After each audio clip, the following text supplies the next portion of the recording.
el avance en los transistores FEFET o ferroeléctricos.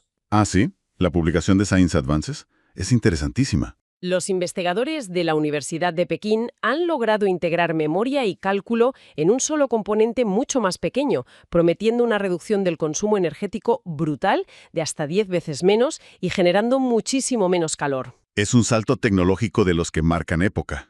Claro, y leyendo todo esto, y dado nuestro ámbito de sistemas de radioficción en VHF o UHF, la pregunta que nos surge es si esto podría tener implicaciones reales en equipos portátiles, o sea, sistemas de bajo consumo, lo que se llama QRP en la jerga. ¿Tú ves viable integrar esta tecnología a medio plazo? Bueno, considerando las hojas de ruta de la industria, la integración de lógica neuromórfica basada en FEFETs en equipos QRP portátiles podría revolucionar el diseño de transceptores SDR. ¿Por qué exactamente? Porque permitiría unas prestaciones de procesado digital muchísimo mayores con el mismo presupuesto energético de una batería pequeña.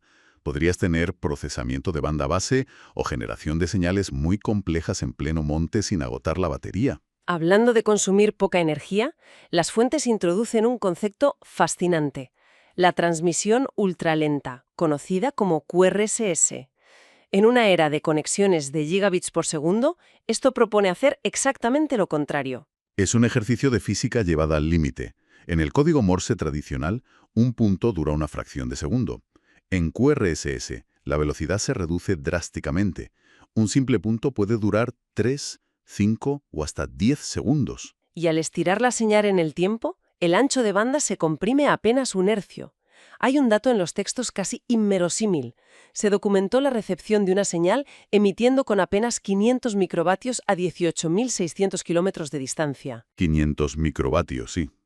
O sea, medio milivatio. Una energía que no encendería ni el LED de una tele apagada. ¿Cómo es posible desafiar la física de esa manera? La respuesta reside en la matemática de la relación señal-ruido, o SNR. Es como usar una lupa energética. Si estrechas el filtro de tu receptor a ese diminuto ancho de banda de un hercio, eliminas matemáticamente todo el ruido de fondo. ¡Qué pasada! Ralentizar la transmisión acumula la energía en el tiempo. Y fracciones de milivatio equivalen a varios vatios normales. Es la paciencia derrotando a la fuerza bruta. Totalmente. Pero claro, incluso con técnicas como el QRSS, el espectro sigue siendo un lugar tremendamente hostil. Y esto nos lleva a la tercera gran área de nuestra inversión: la batalla contra el ruido. Madre mía, el ruido. Las fuentes describen un entorno caótico con interferencias atmosféricas, ruido eléctrico de las ciudades, auroras boreales, de todo. El ruido es el gran enemigo. Durante décadas se ha combatido mediante el procesamiento digital de señales, el famoso DSP. Los textos mencionan un método tradicional llamado algoritmo LMS, de mínimos cuadrados medios. ¿Cómo funciona esta técnica tradicional de limpieza? Piensa en ello como el mecanismo de unos auriculares con cancelación de ruido básicos. Busca patrones matemáticos repetitivos, como un pitido constante. Cuando lo encuentra, crea un filtro de muesca, un agujero matemático para eliminar esa frecuencia. Vale, funciona para pitidos constantes, pero imagino que con el ruido estático aleatorio o el ruido blanco fracasa. Estrepitosamente, porque esos ruidos no tienen un patrón predecible. Y aquí es donde la documentación académica sobre redes neuronales da un giro espectacular. Investigadores en Archive están usando Machine Learning, redes convolucionales y recurrentes, para limpiar las señales. Ya no hacen un agujero matemático, enseñan a la IA a reconocer la voz humana. Pero, ¿cómo le enseñas a una IA a escuchar? Es que el truco es que no le enseñan a escuchar, le enseñan a ver. El sonido se transforma en una representación visual llamada espectrograma. ¿Convierten el sonido en una imagen? Exactamente. Un espectrograma muestra las frecuencias a lo largo del tiempo. Las redes neuronales convolucionales, que son las de reconocimiento facial, buscan patrones visuales. El ruido se ve como nieve aleatoria, pero la voz humana dibuja curvas muy claras. Claro, la IA identifica las curvas, borra la nieve y convierte la imagen otra vez en audio. Y usan el aumento de datos para entrenarla. Sí, le inyectan capas masivas de ruido sintético a voces limpias en el entrenamiento. Así aprende a rescatar el lenguaje humano incluso en condiciones catastróficas. Y aquí es donde vuelvo a hilar con los FEFET y ese artículo reciente. Si pensamos en procesado en el borde, Edge Computing, esto es clave para nodos remotos. ¿Absolutamente? O sea, Un nodo remoto en el monte, equipado con un chip FEFET, podría hacer esta inferencia compleja, este reconocimiento de patrones y filtrado inteligente del espectro en tiempo real, en el propio dispositivo, y transmitir solo el resultado sin enviar todo el audio bruto a un centro de datos. Es que esa es la verdadera revolución del edge computing aplicado a la radio, frente a las soluciones actuales con FPGAs tradicionales que consumen mucho más. Esto aliviaría el uso del espectro una barbaridad y consumiría poquísimo. Y esto permitiría cosas como la radio cognitiva que menciona la IARU, con el uso compartido del espectro. Exacto, una gestión dinámica real. Pero, a ver, seamos realistas, porque siempre hay peros.